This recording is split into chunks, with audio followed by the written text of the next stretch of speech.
SLBC టన్నెల్లో rescue operation కొనసాగుతోంది. టన్నెల్లో 8 మంది చిక్కుకుపోగా ఇప్పటికీ ఒక మృతదేహాన్ని మాత్రమే వెలికితీశారు. 23 రోజులుగా రెస్క్యూ టీం డేంజర్ జోన్లో గాలింపు చర్యలు చేస్తూనే ఉన్నారు. సింగరేణి గనుల్లో ఉపయోగించే వుడ్ కాక్స్ తో తవ్వకాలు ప్రారంభించారు.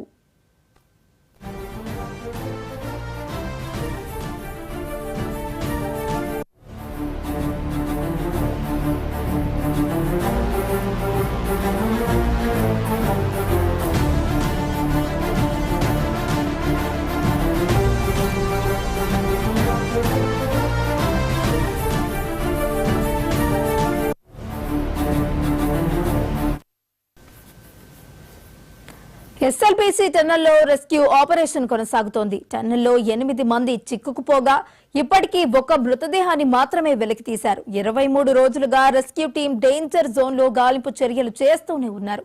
సింగరేణి గనుల్లో ఉపయోగించే వుడ్ కాక్స్ తో తవ్వకాలు ప్రారంభించారు.